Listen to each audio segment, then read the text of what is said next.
Aloha, beautiful beings, and welcome to another episode of the Yoni Havana Podcast, where we explore consciousness, looking into how things work in the universe so we can enjoy life more and become more whole. My guest today is dedicated biohacker, state-of-the-art fitness trainer, holistic health coach, sports professional, and host of the Simply Walk the Talk podcast. His name is Joshua J. Holland. In this episode, Joshua explains why awareness is the most important quality one needs to cultivate for a meaningful and joyful life, how his relentless hustle mentality got him to live his dream and work with huge stars such as Madonna, Roger Waters, and Oscar Isaac, how and why he came up with his 5 pillars for health and wellness, how a profound psychedelic-focused retreat awakened him, and much more. If you find value in this conversation, please share with a friend.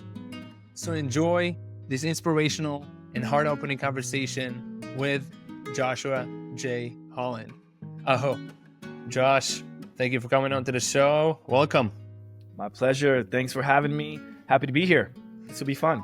Yeah, absolutely. You know, I ran into your podcast when I was researching some information about Crew von Holzerdorf failing. I was been on my podcast recently, and I really dig your show. I dig it's not really with the music and, you know, your production and then your voice. There's something about your voice that resonates with me.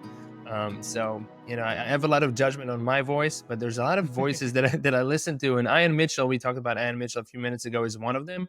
It's like I listen to their voice and there's some sort of coherence or vibration going on. I'm like, that person, I want to talk to that person more, you know, like just being that resonance, I mean, sound, you know. So yeah, I really appreciate you making time. No, absolutely. And again, thank you. And I think there definitely is something to that, because sound is a certain frequency, right? And so various sounds can elicit various responses. And so I think there is something to that. I don't know, you know, what frequency my voice is on and whatnot, but I do feel into things like you do. And there's certain people that I would much rather listen to for long periods of times, endlessly. And then there's some people that I would rather read what they wrote, right? And so, but yeah, it was fascinating that you brought up the episode with Crew, because her and her husband, they have the longest names of all time, right? You know, my podcast. But it was really fascinating speaking with them about Leela Quantum, also Ian Mitchell with the C60 and all these things. So we already have a bit of synergy in the previous podcasts that we've done together. So I was excited to chat with you. Right on. Yeah, I figure we have a bunch in common, you know, researching or going into the same things. And on that note, you know, you showed me briefly before we got recording that you wrote a book on awareness. And I'd love to hear about the book, when you wrote it, what's it about? Yeah. Yeah. So if you notice down here, it's Tessa Cash and Joshua J. Holland. So this was a book that I co-wrote with a former client of mine who happens to be a writer. And I myself have never really considered myself to be a writer. And that's okay, because I feel like I would much rather someone who specializes in writing and really enjoys writing and has a passion of creating beautiful pictures through words. Let them do what they do, and then I'll feed you the content, right? And so when I finally found that that perfect blend of that person, it happened to be a person who was a client of mine. And I thought, oh, this is actually perfect, because in having a ghostwriter or someone write for you, a lot of times it's better if they really are on the inside of that process, of said process, right? And so when I'm speaking about, so basically the book is the 5 pillars of optimal health and wellness, which is basically my ethos, what I believe in helping people to optimize their health, wellness, and fitness. So basically the book is a culmination of what I believe works best for the people that I've worked with and myself. And so when I started to come up with some content for Tessa, I essentially just sent her loads and loads and loads of voice notes. So I basically wrote this book with voice notes, but a lot of hours of voice notes. And Tessa is amazing in that she was able to kind of piece it together in this beautiful way. And again, it's broken down into like 5 main categories. So the first category is so basically it's there's 5 pillars, and in front of each pillar is this term quality, right? So quality awareness is pillar number 1, which I find to be the most important thing that any of us can do. It doesn't matter if you're trying to gain weight, lose weight, get stronger, run faster or longer. I think all of us can benefit from improving our wellness and our wellness through awareness. Okay.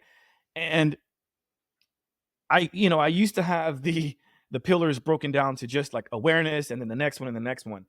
But when I put the word quality, that adjective quality, in front of each of those pillars, it made people go, oh, so maybe there is a certain spectrum on all of these things that we can improve upon in our lives. And so you might feel like you're aware, but can you improve upon that awareness? Where on the spectrum are you? Right. And I don't think anyone is going to ever achieve like optimum awareness. And what does that even mean, really? Right. But can we improve upon that? Can you get deeper on that end of the spectrum that you want to be, closer to that, that optimized level? So quality awareness is number 1. Next is quality rest, right? Which includes sleep and recovery, because I feel like the next main thing that we should all be focusing on is ways to recover from stressors. And a lot of time people think stress is just the thing that we think about mentally when we're arguing with our spouse, or we have problems with our families or our friends or loved ones or whatever. And that's just one level of stress. A lot of people neglect physical stressors like working out. Okay. So a lot of people think that they can benefit from going to work out and that takes care of the mental stress. But what they don't really understand is that you're also loading more stress onto your body in the form of physical stress. In fact, the physical stress that we put on our body, what we hope to gain, the physiological response that we hope to get out of exercise and eating right and all that stuff, comes from the fact that we recover. Right. So when we sleep and we recover and we meditate and we do all the things that would be lumped into quality recovery or quality rest, that's actually how we get to the goal that we want to get to in the first place. And that's why in the hierarchy of things, in the pillars, that's why that's so high up on that list. So again, number 1 is quality awareness. Number 2 is quality rest, or quality rest and recovery. Number 3 is quality consumption. And I love to use the word consumption because when a person hears that, they should automatically think, why didn't he say quality food? Well, because consumption comes from a number of things, right? There's the things we eat, the things we drink, and then there's our epigenetics, right? So the things that we're consuming around us, which also plays into the quality recovery piece, because we also need to recover from like the environment. So if you live in a big city like I do, I'm in New York City, there's loads of smog and there's loads of negative energy around, right? There's all these things that we're consuming. So those two kind of go hand in hand. We need to, the level above that, we need to recover from that level below, which would be the things we eat, the things we drink, the people we surround ourselves with, the negative thoughts that we have going on in our head, the things that we're afraid of, the shame that we have, the trauma that we've carried since we were babies. All of these things are what we're consuming. So quality consumption means, okay, how do we change that? All right. Pillar number 4 is quality activeness. Again, I like people to think when I talk with them. So I imagine you're a smart guy. You're like, well, what does quality activeness mean? And being that I have my claim to fame as a fitness trainer, a lot of people think that quality activeness is all about hitting the gym and going to work out and this and that. And no, that's not it. In fact, pillar number 5 is quality exercise. So if we back up to number 4, what is quality activeness? Well, activeness to me is anything that requires you to move or allows you to move, but does not have to have a certain rep scheme, does not require you to change your clothes to do it, does not require you to break a sweat. I mean, you could sit here and fidget, right? You can twiddle your hands. You could use one of those, fidget spinners, or you can go and throw a football with your friend, or you can go, instead of driving to the store to get your groceries, you can go walk to the store. You can get on a scooter. A lot of times people think that just because you're riding an e-bike, that it's cheating, but I don't consider it that. I think that's quality activeness. Now, can you be more quality? Can you get further on that spectrum of quality? Sure. You can have a regular bike or go walk or go run. But if that makes the compliance of that lower, then what's the point? So if you only consider riding a real bike to be quality activeness, but you don't actually ride your real bike, which I have over here, then what good does it do? But if you make it fun by having a powered, like assisted bike with a little bit of electricity, and that allows you to go out, go farther, go faster, have more fun, and you do it every other day, what do you think is higher on the spectrum, right? That's quality activeness. And so introducing all of those 5 pillars, which I just outlined, that should be a really good start to a conversation with a new client. And that's the basis of what I do. Wow. It's beautiful. And the book's name is The Awareness Shift. Yeah, The Awareness Shift. Thank you for allowing me to plug that. Absolutely. Is it on Amazon? It is. I can share the link on your with website. You. It's on the website. It's on Amazon. And what you may notice is that there's 2 different. Let me just show you quickly. 1 second. Right on. There's 2 different versions of the book. So this is version 1 with the white shift. Okay. Right. And version 2, the updated version, has the yellow shift. Okay. We changed a few things around. We added some content, took some things away. There's a bit of a, I don't know, like it was a big learning process when it comes to writing books. And again, I never considered myself to be a writer.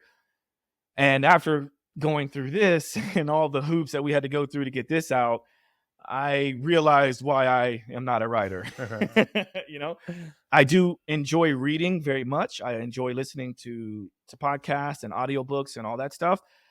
I have since written on my own. I've written a second book. Wow. But I haven't released it yet. And the reason is because I want it to hit just right. And it's basically a workout concept. And so anybody listening out there, if you're interested in working with me on bringing this to life, then let me know. But it's basically a book in which I developed a program called the 15x5 workout concept. And I posted some videos online, and I did a podcast about it, something I've been doing for a long time. And I think it's a really good sort of complement to the awareness shift, because a lot of people were thinking that I got the comments a lot of feedback came to me about, well, Josh, it was great that you wrote this book that had all this stuff in it, all these pillars, but I kind of got your book because I was hoping to get some good workout concepts. And I said, well, good. I'm glad you got the book. I'm glad you read it. Stay tuned, because I'm coming out with that version. And so that's what I'm working on now. That's cool. And it's cool that your 5th principle there is exercise. So you're saying like exercise is the 5th one, and you're writing like what people are asking for. Perhaps they read a whole book, but as you're saying, from 1 to 4, this is the priority right there. And I'm with you. And there's something I wanted to touch on, and it started with the awareness, as we spoke about, and this podcast is about exploring consciousness, and I'm all about awareness. I do think it's the most important thing. When we have more awareness in life, kind of catching the way that we're doing things or the way that we show up, and the little subtleties, that's what I call like mini awakenings, constantly awakening to how life works and how we've been operating in life, whether it's from childhood programming or just the way things are. I think that's the number one thing. What came to mind though, as you're saying, like the quality of awareness, So I think the top quality for the people perhaps that are interested, what is the end of the spectrum? I think that's enlightenment. From what I've been hearing, Mhm. talking to Philip, I'm going to call him Philip VHF, founder and CEO of Lila, and from talking to crew, they host Bufo retreats in Costa Mhm. Rica, which Mhm. I said I'm going to go to one of them, which will happen hopefully in 2024. I've never experienced it, but the way they describe it is one kind of shoots out to become everything in God, and they're saying like they're aware of everything simultaneously, of all the sorrows, of all the pain, of all the beauty, of all the bliss, of everything, of every flower, of every frog, of every little thing. So I think that's the top awareness. Does that awareness serve us in these bodies, to have a conversation like we're having right now? I don't think so. I think that's why, Ooh, you yes. know Good we point. are in a perhaps in a lower level of consciousness to be able to experience a different way of life, to work through some karma, and go and do what we came to do as souls, spirits, however that is. I'm still figuring out what's the difference between a soul and a spirit. So Mm. excuse me for my ignorance for the ones who already know, but I'm still on my journey there. And then when you were talking about the sleep and rest, is something actually that I got exactly 5 years ago. I went to do ayahuasca in Peru, in the Sacred Valley, and the number one lesson that, as it would say, ayahuasca I got from ayahuasca was rest. Like, take a nap, because I get good sleep, I get good rest during the night, and I'm all about working with yin energy and meditating and all kinds of rest protocols. But I even have like a cold plunge in here from Plunge, and I turn it off. Like I got the water out, I drained it like a couple weeks ago. I had a few like rougher weeks, just waking up in the middle of the night. Dog was sick. I had to take care of my son who's a year old, like in the middle of the night, to do a little stretching for his mouth after a procedure. I'm like, I'm not gonna add another stress right now. Like, I love activating my vagus nerve. I love the cold. It feels good, but like it's too much. I'm like, Mm. I just did like one plunge, and I'm feeling like, whoa, that hormetic stress was like over the top right now. So 5 years later, I just like I put it on my calendar right now. Like, depending on the time, but like a little bit after lunch, maybe like an hour after lunch, I will take a nap, so-called nap. I may fall asleep, I may not. I may just close my eyes and do a little body scan, yoga nidra, something to bring in some yin energy. That's the message that I got. Once again, Mm. I think I got it a lot of times, but it was clear then. I maybe napped twice in the past 5 years, and I had two kids born in this time, and brought a puppy into the equation and such.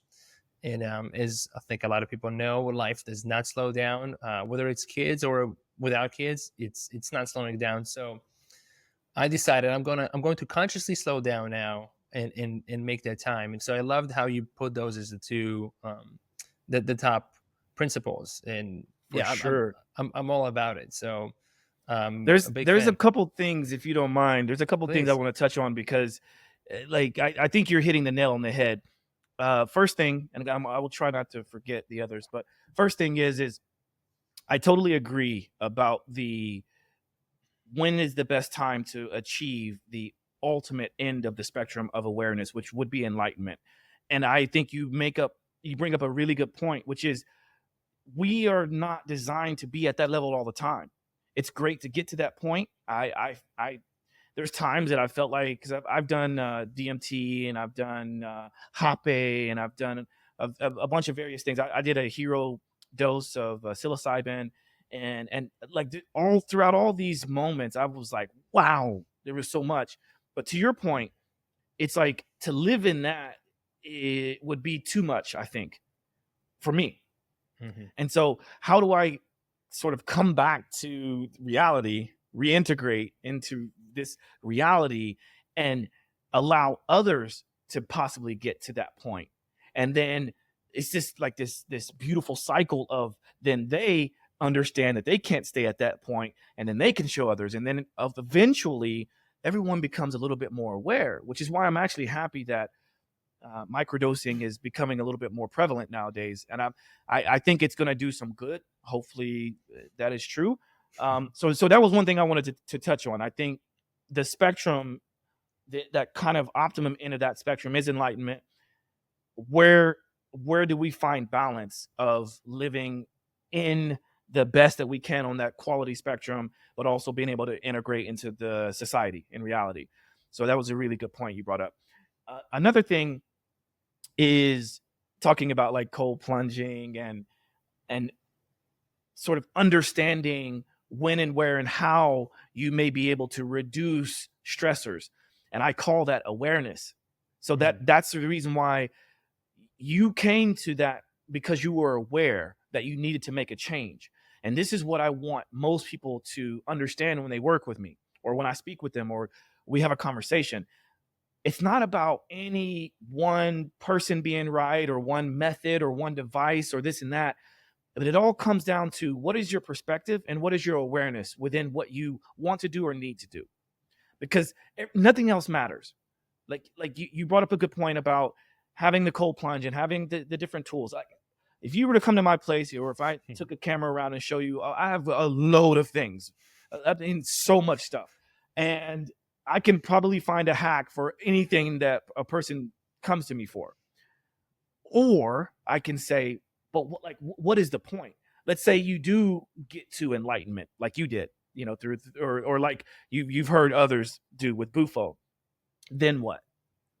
Right? Or what happens when you finally nail down your sleep and you figured out, like, oh, I got my sleep dialed in. Okay, then what?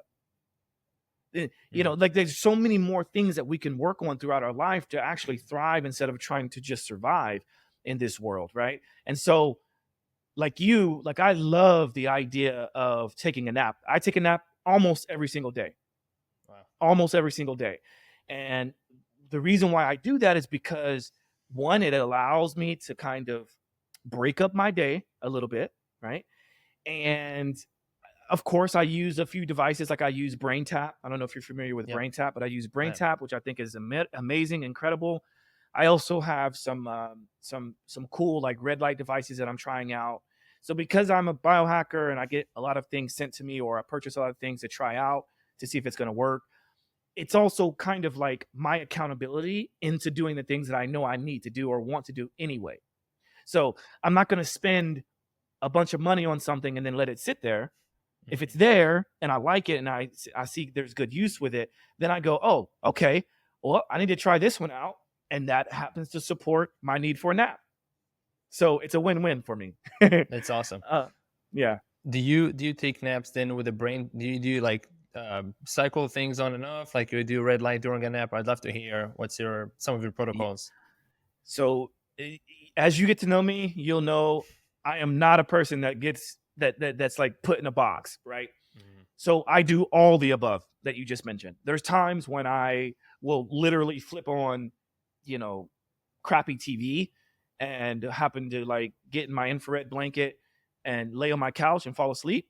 That's kind of like a crappy nap, right? Mm-hmm. Let's just call it what it is.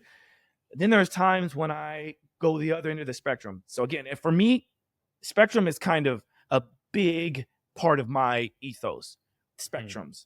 So my nap spectrum is all over the map. So I can do the crappy version, or I can do the upgraded version, which would be Brain Tap. And well, I will say this: almost always, the one thing that is kind of the standard across the board for me is grounding and earthing. So I know and understand that our society, our modern humans, have gone farther and farther away of connecting to the earth through free electrons and through the energy of the earth, because of insulation through our homes, the fact that we wear rubber-soled shoes, which is a non-conductor and insulator. A lot of these things keep us from being able to connect to nature. And we think a lot of people think they love nature, and maybe we go outside with our shoes off and walk barefoot on the beach for a moment, when we go on vacation, or maybe we go outside and we get some sun, and that's great. That's all amazing. But a lot of times we're doing that at most. If you're really good and you're really consistent, you're doing that maybe an hour a day, maybe. What about the other 23 hours in the day? So that's where my biohacking, my tech geeking out nerd sense comes in. And so I've got all these products where, like I have magnets on. So this is a magnetic bracelet. This is a magnetic chain. Really? Right? This is Chi Blanco an EMF blocking device, quantum energy. And then I also have like grounding sheets on my bed. So my entire bed is covered with a grounding sheet and grounding pillows. And then even when I'm sitting at home watching TV, I have a PEMF device that I sit on. I've got a waveguard device. So I've got all these things to constantly keep me connected to the earth. Yeah. Because that is an energy source that is driving everything. But when you forget about it, then we start to question, wait, why do I feel sick throughout certain times of the year? Why do I not sleep well? Well, try grounding yourself. Just start there. So anyway, I could ramble on. No, I love that. So I have grounding sheets and the grounding pillows, and I want to ask you, like, so my grounding sheet for the bed, so I have my bed, and then I have perhaps a mattress cover, and on top of that, I have the grounding sheet, and then I have a linen sheet on top of that. And I'm wondering even if I'm getting a good amount of grounding from that. And then I have the grounding pillow too, but I took it out in the summer. It's a little bit like sweaty, and I keep it cold, and I'm sleeping with very thin, like, organic cotton shorts. I'm all about it. Like, I'm standing on the universal grounding mat right now, and I went outside before I live on a bigger property here in Georgia, over an acre. And, I went outside, did a little prayer. I'm getting some sunlight, I'm grounding, but still I'm indoors. I mean, it's 72 in here, whatever. Like, the connection to the natural electromagnetic frequency of the earth, of the sun, is still, even if I do it 2 hours a day, which I'm going to be generous with myself, really outside I'm talking about. So I'm wondering, how are you sleeping on it? And it's a question that a lot of people have asked me. I'm like, are you really getting like good grounding? I do notice a difference if I'm directly on it. So I wonder how you're doing it. Great question. And I'm sure you probably know I'm going to go back to this idea of a spectrum. Mm-hmm. So can you optimize your situation? Of course. And you're someone that's far, far ahead of most people because you've got all the tools, you've got all the stuff. But can you optimize your space? Absolutely. You can sleep directly on the grounding mat. You can sleep directly on the grounding pillow. And that's going to be probably the best connection in terms of in-home devices, right? Mm-hmm. I, like you, was the exact same way. Like, I don't like the stickiness, so to speak, or the sweatiness of that black material, right? It's kind of like I forget what the material is made out of. So at least earthing.com, which is where I get all my stuff, and I'm a big affiliate with them. I have been for many years. They have come out with some very, very new tech that has the silver fabric, but it's I don't think it's linen. It's bamboo. That's what it is. It's bamboo with silver, and it's very thin, and so they have pillowcases that go over that black grounding case, Oh, yeah. and then they've got the sheet that goes over the grounding pad. So that's what I have. Yeah, gotcha. And to take it just another step further is, and I can send you a link to all that stuff if you want, but to take it another step further. I'll put in the show notes your link and your Oh, code perfect. if you have one. So yeah, I do. Yeah. Thank you. So what I do is take that another step further. So now keep in mind, maybe the people listening or watching, maybe they don't know what this is, but you know what that black topper is, right? The grounding mat. The what do they call that? The bed grounding bed mat, I guess it's called. Grounding sheets, yeah. What I have is very similar to you, but just underneath the grounding pad, I have the chili pad. Okay. So I can temperature regulate that sheet. Yeah. And then the grounding on top of it. So now that material, it actually harbors or harnesses temperature much better than the regular mattress itself. Mm-hmm. So if I want it to be cool and cold, which I do, I like it to be cold, it gets even colder than it ever has before because of that material. So now it's a win-win. So I got the sheet on top of it, got the grounding, got the temperature regulation, all of that stuff. And then what else? What's the other thing? Yeah, so I think that addresses what you were talking about, because there is obviously a way to test it. Do you know how to test your body to know if it's Yeah, like what's the electricity, like the black and red, Yes. the two. I bought one, like a cheap one, and I just did in the ground just to show people like what's grounding like, some people that I work with. Okay. So So you, yeah, but have you done that on your bed with your I linen sheets? with the bed. I've not done it when I'm laying on my linen sheets. When you put that in the plug in the wall, and just at least the plug is good to go. Mm-hmm. Mm-hmm. I did not test to see. I had the pill I just took out like really like I don't know, maybe a month and a half ago. Actually also had the chili pad for like 3 days, and then my wife says it's too loud. I'm like, all right, Oh, like really? I so think it's the perfect it's like like white white noise. noise. Yeah, I know. So she's like, and she likes like earplugs. She just likes complete silence. And I got two of them. So I got her side, my side, and she's like, "Get these things out of here." So I mean, yeah, it's I'm working within the spectrum is working within the spectrum of two people's liking. But yeah, I mean, I keep it as cold as I can. The room, and she has her like long sleeve, baseball tee and long pants, and I'm there sweating. I mean, it's just Do you know you do you share screens when you do this podcast? Like, do you ever share a screen? I can. Do you want me to Okay, pull up or a link? I can share mine if you want, Yeah, or you can absolutely. share yours. Yeah, because Go ahead. I was just gonna show you like something really quick. Yeah, let's do it. I I'm a love that. big, obviously, I'm a big fan of earthing, and here's what I'm gonna do. I'm gonna send you because you can put this in the show notes, but I'll send this to you for now. Do you have an And option to share screen on your end?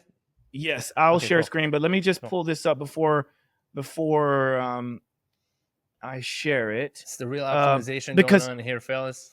yeah, because there is a way to where we go. Where are you? There you are. Okay, so I'm gonna put this in the chat for a second, so you have this for now. Okay, and it's easy because the discount code is just JOSH, Josh. Okay. Cool. Okay, but if I go to earthing.com, which you can get from that link, now I'll share my screen. So here we go. Share So they screen. upgraded their website. Okay, so are you seeing my screen right now? Yeah. All right. So if you go into Shop All, what you'll notice is, so for the people who are watching this, this is what we were just talking about, is this sort of the sleep system. At least that's what I have. I have this sleep system. And here's a sheet set that I was talking about. Mhm. And so if we click on this, it's got silver strands. And I said that it was bamboo, but I want to make sure that I was correct on that. Oh, it says here 98% cotton.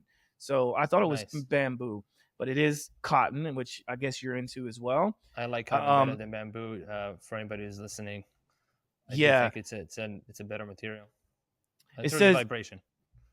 It says the sleep system must be used with an earthing mattress cover in order for the sheets to be grounded. They do not directly connect to an earthing cord, which we know. Mm-hmm. The sheets must be used with and directly touching a mattress cover, sleep mat, pillow cover for it to be conductive. Any part of the sheet that is not directly touching the surface of one of these covers will not be conductive. Okay. Now, you can go back and I can show you. So that has the silver strands in it? Yes. Yes. Oh, so yeah, that's awesome. This is what I was going to suggest you to get, because this, I don't know if you have this or not. I do but not. This is a much easier way to determine if you've got a charge or not. Now, Nice. not testing the grounding plug itself, but if you just put this, and I have some videos on my Instagram and my TikTok, which again I can also link to, but it shows exactly how. I'll stop the share now. It shows exactly how I use that tester. So you can plug all your stuff in, put your sheets on, and then you just turn on that device, connect it to the end, put it on there. If it works, or if the green light comes on, it means you're getting a ground from that. Mm-hmm. If not, then you're not. The difference between the process that you've been using is that you can see exactly how much positive charge you have in your body, because you can measure that, like in voltage. Right. And then you can see what it goes to when you are grounded. And so usually it gets closer to zero, at least the way that I measure it. A lot of times I'm starting, at a kind of a higher number a lot of times people who have not been exposed to grounding have a much higher number than I do, because I'm mostly exposed to grounding all the time. But it's always cool to see that number go down to close to zero and then like you see the light bulb turn on in people's eyes when they do it for the first time. It's like, oh my goodness, like I guess I need to be balanced, you know? So Absolutely. I appreciate that. And this is we're going on this for, more than a few minutes now, because as it is the number two principle in your book. And I think really number two principle, perhaps in life beyond awareness, is the rest. And this is our time to really recharge and have the batteries to do what we want to do in the world, and enjoy what it has to offer. And the last thing I want to add on that, so what I'm going to do once I get these sheets is that I'm going to put them in the Lila infinity block, so the quantum block, and I'm going to charge them with quantum energy and with a frequency of inner peace. So here you go. So you got the infinity block too. Now, you talked about EMF protection, all that, and I'm also wearing a necklace that I made with the infinity block. So I kind of made my own concoction here, adding testosterone in the form of beef testicles and prostate.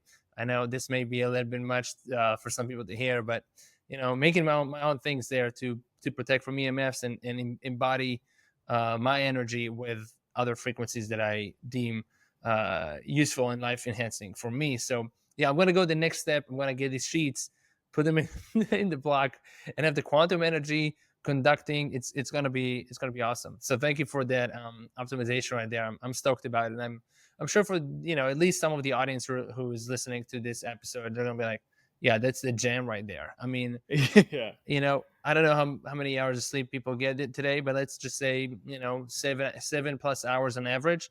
As you were talking about, kind of that 1 hour of possibly grounding, that's what I'm talking about, especially when we're resting. And so I'm thinking like, okay, I might be grounding outside, but maybe holding my phone, doing a little something. I may be a little stressed about something going on in life, whether it's going to be finances or work or showing up on time to a podcast. It doesn't even matter.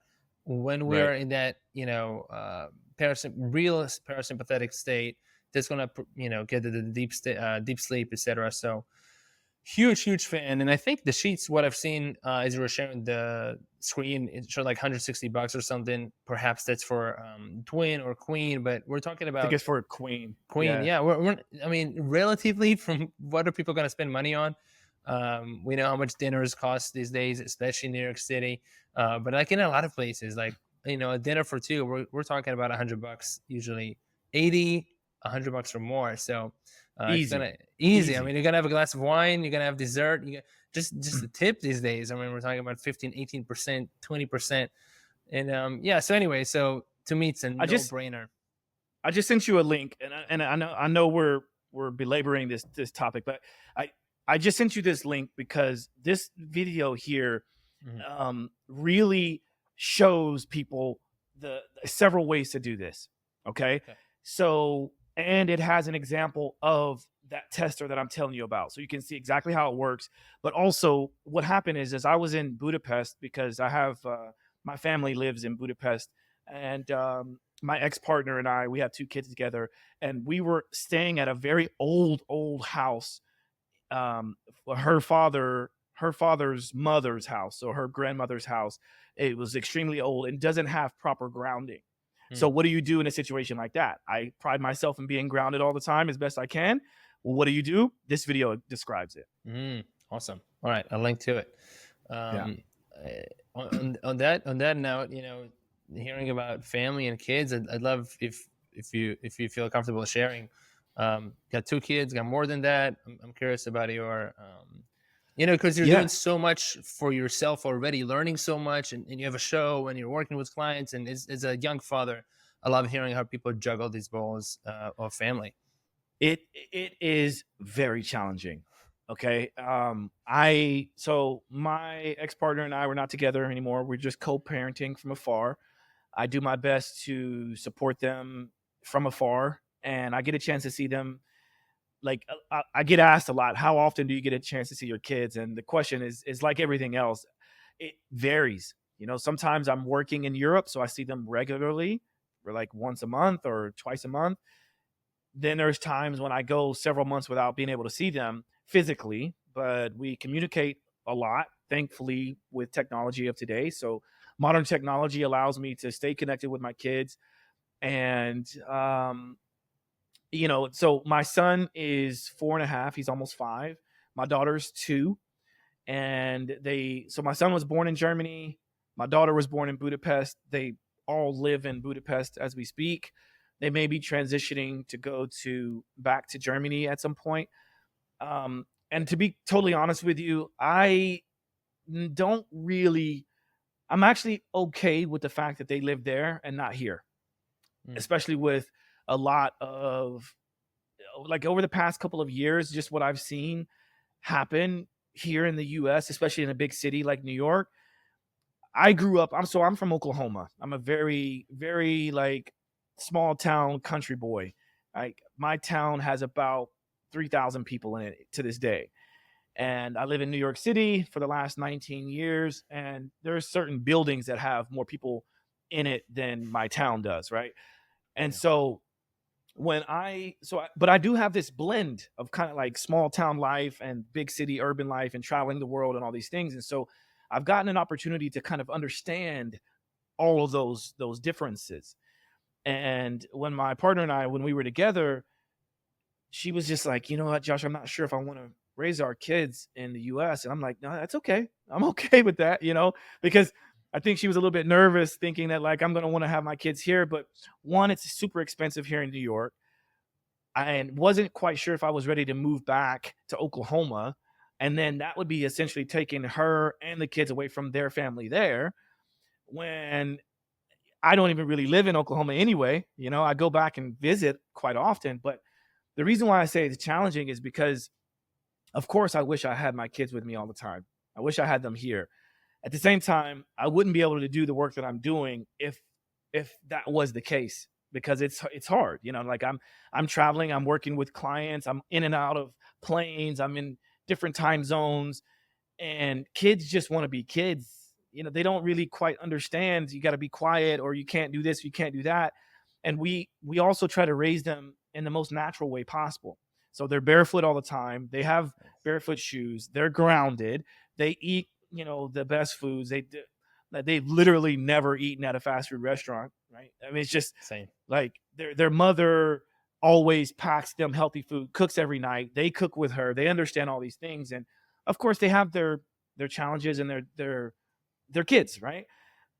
But it's so beautiful watching them. Like, my life changed the first time that I witnessed birth. And then the second time I witnessed birth, it changed again. And to be able to have these human beings, it showed me what it's like to have purpose. Finally, I think for the first time in my life, because I think I thought I knew what my purpose was, but man, when those kids came out, whoo-hoo, and we did home births, and I was there physically to, like, bring the child into the world and put them on the mother's breast and on my chest, and connection, and it was all the beautiful things, and looking at the placenta and understanding the tree of life with the vein structures and all these things, right? Like, these are powerful moments that I hold dear to me. And it's also the reason why that at least for now, you won't see any images of my family on my social media. Not that it's a judgment on anyone else who does do that, but that's something sacred to me. I get a chance to keep that close to my heart, because I know what I would probably do or feel like if someone judged me negatively in what I'm doing with that. So I don't even subject myself to it. Also, after watching movies like Sound of Freedom and things like that, I understand that child trafficking and a lot of negativity comes around just simple images of kids online. So again, I want to just not even have to deal with that, which is the reason why I don't have my family online. So if a person is thinking about, like, oh, I want to go and see Josh's kids, I want to see what they look like, you won't find it. You won't find it. Yeah, I hear you. I'm in a similar boat. Actually, a few years ago, I got myself off all social media for all kinds of reasons. A lot of it is just distraction. I felt like with the amount of awareness that I've been cultivating, I was not immune to, just the habits and the dopamine response of, like, oh, is there a comment in there? Is there a message? Is there some interesting content coming from somebody that I'm following? Just like constantly, like, and I will say, most likely compared to, I don't know, the average of 290 times that people open Instagram, I was way lower, but still 20 times to open Instagram per day or whatever they might be. So I removed myself from all of that and really focused on what I want to do, and I felt actually much better. And I created an Instagram account with the one that I contacted you with only for the podcast. So with that, I'm not. I removed the option of being tagged. My wife tagged me in a photo before. I'm like, I don't even want. I don't want. I want pictures of like you want to. I'm cool with some pictures of our kids on your private account. Do your thing. Mm-hmm. Although we know that it's not really private, all these terms and conditions that even if you read them a couple times, they keep updating them. At the end of the day, this content, these free tools, free technology tools that we get access to, we're the product. So I really don't enjoy and even the thought about my kids and my personal photos and videos, my personality, the identity that I like to call it, that my higher self created in this sacredness of the family being on the internet. So that's especially with the kids, and also permission from the kids. Even if they would say like, yeah, I'm cool with you uploading a photo of me, they, as you're saying, they don't know what it means, why to be quiet, what it means. They're in a different brainwave. They don't have this understanding. They don't have discernment at this age. So with that, yeah, no judgment of others. I love seeing pictures of people's families and how they're showing up as family, fathers and mothers and all of that. Like, I love that. For me Yeah. personally, my personal place in life is that's not in my value system. Once again, I do enjoy seeing other people's Same. families. Like, Same. I really do. It brings me so much joy. It's just Same. that I think, as we're talking about consciousness in the beginning, everybody has a different mission and purpose and different perhaps challenges and triggers, and that's one of mine. Like, I'm very much the protector of my family. Like, I was Same. born. I Same, was bro. born in Israel. I moved to the United States about 15 years ago, and I calmed down a good amount from the hectic Israeli identity that I've been living, just to kind of the surviving. So really, there's a lot of surviving in Israel, which is things that you mentioned psilocybin, DMT. I did a good amount of plant medicine. I actually host and retreats that are plant medicine. They have plant medicine in them. They're about expansion, community. Actually, I'm wearing the shirt right now. It's called Men of Integrity. So this is for masculine men. You can check it out on moi.community. And Oh, that's dope. Yeah, send me a thank link you. to that, Absolutely. or I'll go check it out. Yeah. So yeah, I mean, it's so many things interwoven there that the work that I've been doing, but still, like, the protector, like, and I think that's really we talk about grounding and we being connected to the earth. This is our role. This is our role as fathers, as the patriarchs. There's a good amount of talk now about crushing the patriarchy, and I think it's coming from Ooh. misunderstanding as pendulums are swinging of toxic masculinity, but positive masculinity, the one that is, and we talk about it in our retreats in our community, like somebody who's unwavering, somebody who's still showing emotions and vulnerable, and protecting and showing love to all sentient beings and safety. Like, there's a positive archetype of the patriarch, of the father. Same thing for the mother. There, I see them as equally as important. At the same time, of course, I think is also another confusion that is happening there, and a little tension is we're not equal in that way. Like, mothers, as you talk about birth and the process, the initiation that they go through, and we're there watching. We're going through an initiation ourselves, but it's a whole different ordeal. Like, we Right. just have a lot of times different roles, and a different responsibilities and different gifts. So I do love Absolutely. the dance of feminine and masculine, which is in all of us, but really, like, of male and female, and just how things are working, and that's for all.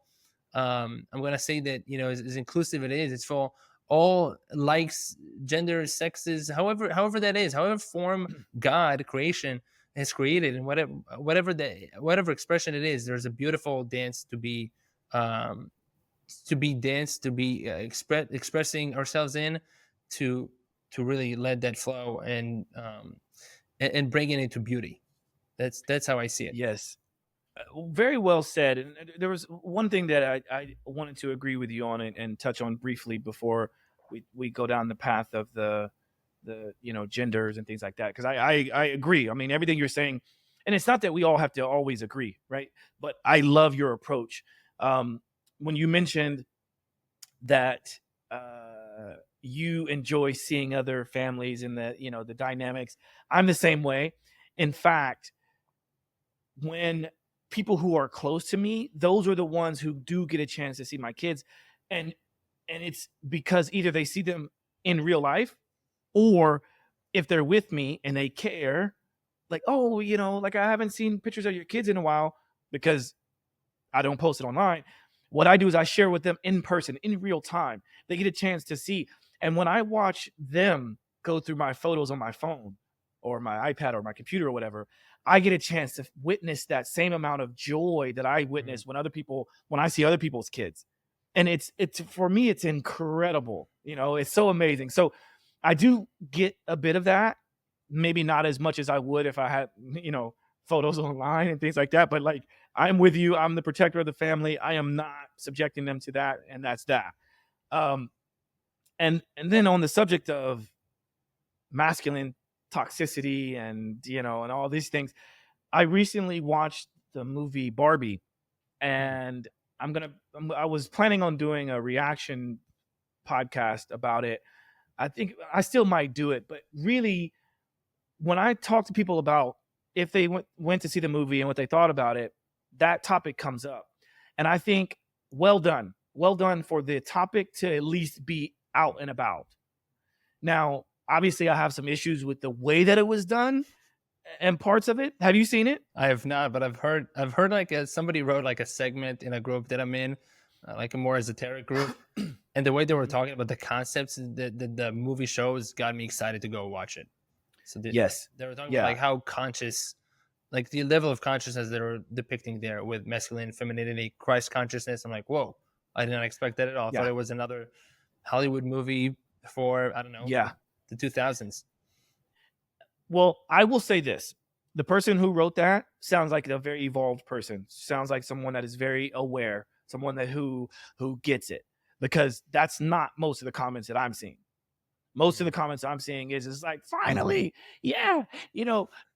like women power, this and that. And it's like, whoa. That's not the point, right? Like, the point of it is what you pointed out earlier, which is we have a bit of masculine and feminine energy in us, like as a bit of balance, right? And obviously some have more masculine than others, some have more feminine than others, but it doesn't necessarily mean, and we all have different roles, right? Like there's no way I would be able to birth a child, like just because that's just not, my body's not made to do that.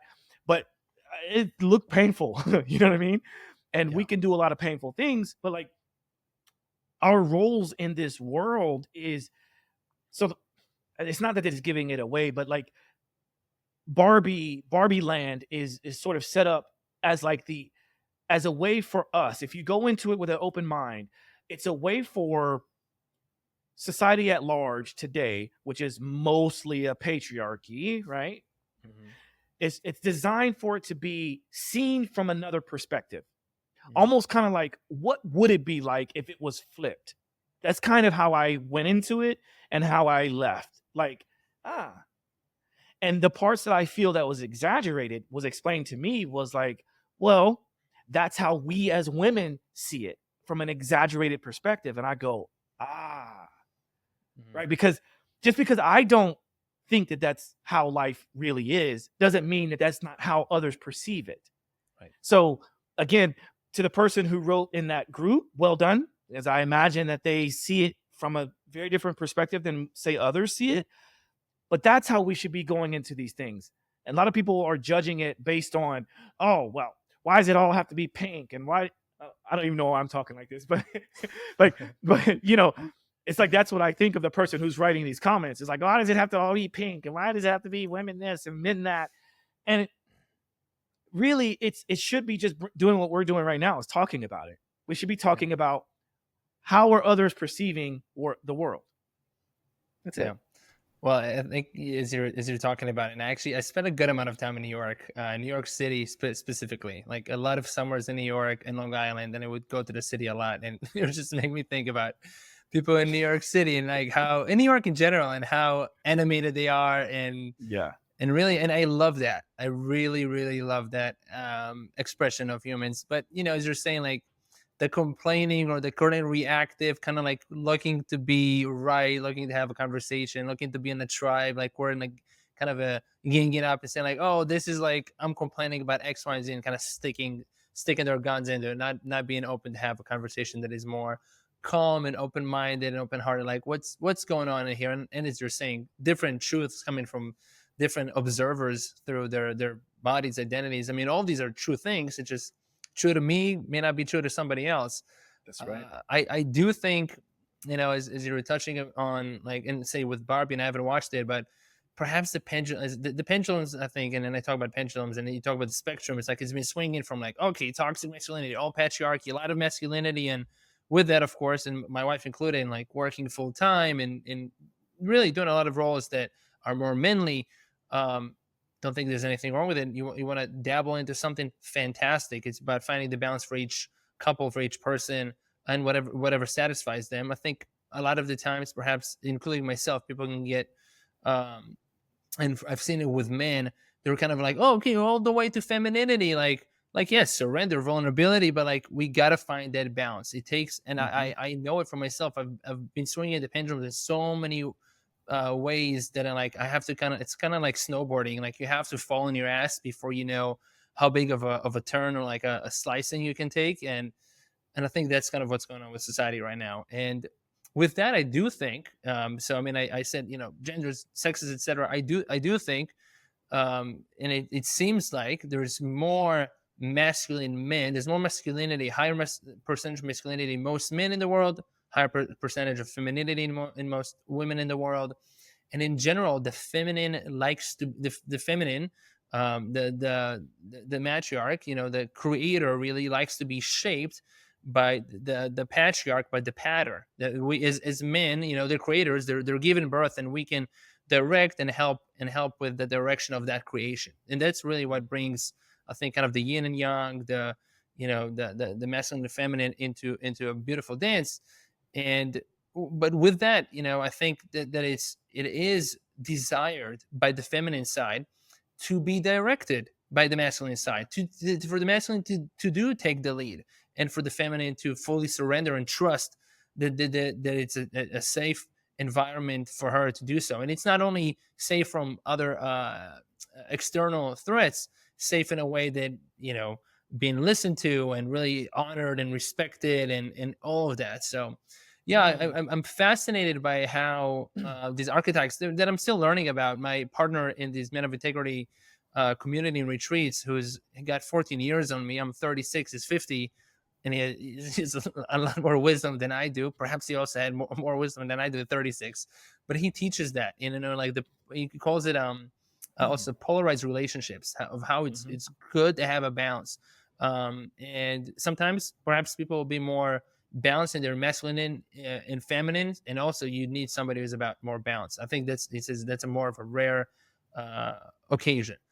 So it's fascinating to me, and I think we're getting, with the awareness that is happening, as I heard from Philip and crew von Holzendorf-Felding. I'm saying quite quickly there the long names, is that the Earth, as they were saying, in 2012 became a conscious creator itself. Like the Earth is a planet, and then the individuals, the souls on the planet, are kind of catching up to the energy and the awareness that the Earth has become. Like no longer just creating out of unconsciousness, which is just thinking like, yeah, it's still creating, but kind of undirected. Now it's more like, oh, I am in charge of the situation. Like I can create my own life. I talk a good deal about Dr. Joe Dispenza, whom I'm a big fan of, and who teaches like you're the creator of your own life. Whatever is your life, whatever is your personal reality, or your personality, is what you create constantly. And I'm right. Aware of that, and as much as a lot of awareness that I'm cultivating, I'm still creating things in my life that I don't really want, I don't really enjoy, and it takes a good amount of repetitions. It takes a good amount of practice to be able to create really the reality that we want. That's what I'm learning, at least. Attention all masculine men and those who cherish them in their lives. Discover Men of Integrity, the game-changing community I'm proud to be a part of. Men of Integrity is a vibrant community and brotherhood I co-founded to ignite the divine masculinity within men. Every spiritual path is honored here, recognizing the dynamic dance of both masculine and feminine energies within. At Men of Integrity, our mission is to help men break free from societal molds and rediscover the path to inner strength, emotional authenticity, and genuine fulfillment. But this is more than just breaking free from norms. We're shattering the shackles that tie success to wealth, that restrict men to stoic providers, and confine them to rigid male identities. Instead, we encourage men to embrace values like kindness, care, and wisdom as the true indicators of success. The heart of our work? Immersive retreats that amplify these revelations coupled with unwavering ongoing support. The results? Relationships bathed in a newfound light, a reignited passion for your work, financial harmony, and a love affair with life that knows no bounds. Welcome to the evolution you've been yearning for.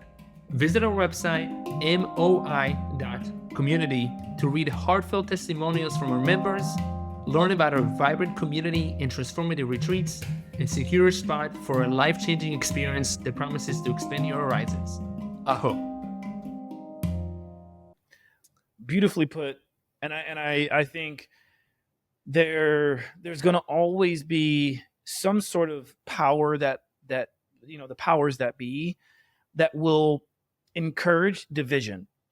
And so if they can't encourage and cultivate division through politics, then they will do it through gender.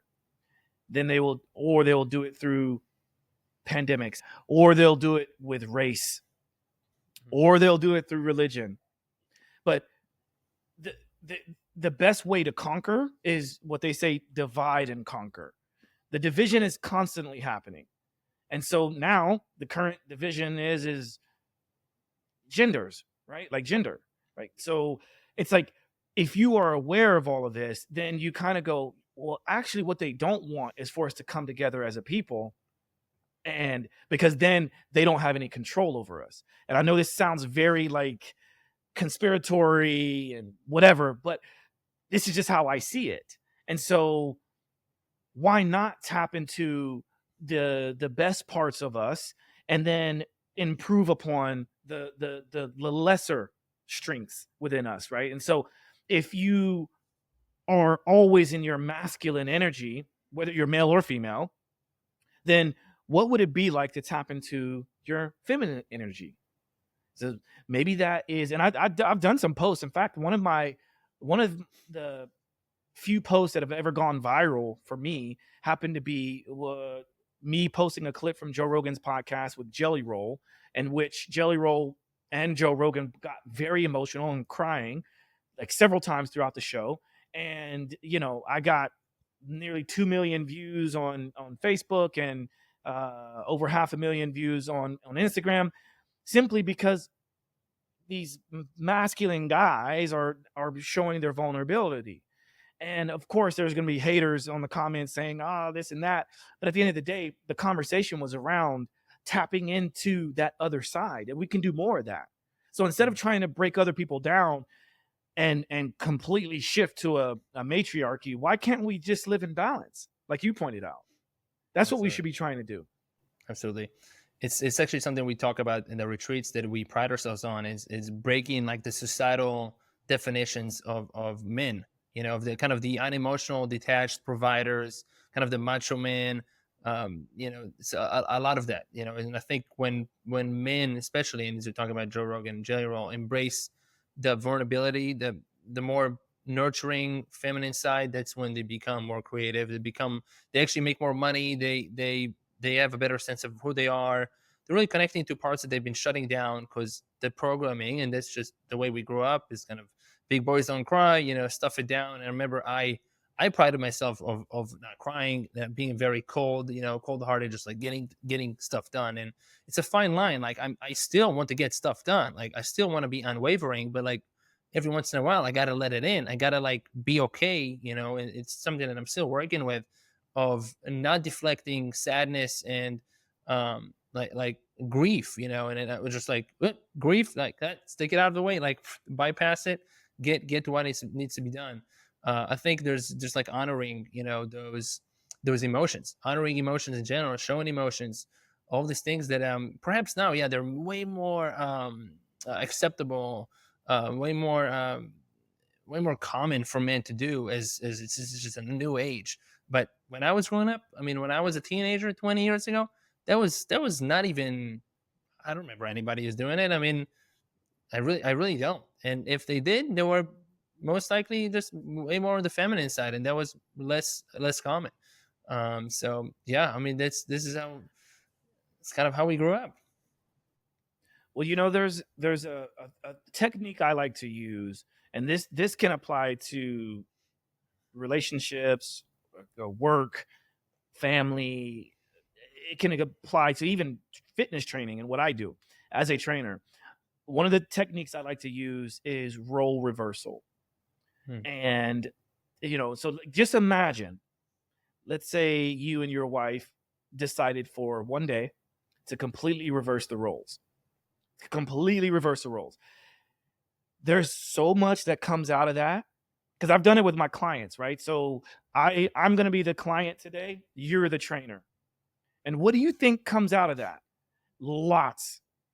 Because they start to highlight so I and the other person will highlight the things that is most triggering to them. That's the thing that they carry the most. So if you were to do that role reversal in a relationship, what do you think comes up? Wow. Right? Just like I was talking about the people who were giving feedback on the Barbie movie, the way that I made up this random voice and I'm like, why does it have to be pink? That's what ends up happening in role reversal.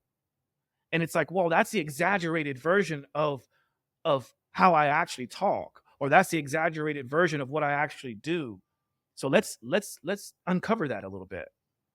So it's like when let's say it's on a weekend and your role reversal with your wife, maybe she's the one that calls up her buddies, goes to the bar to watch a UFC match, right?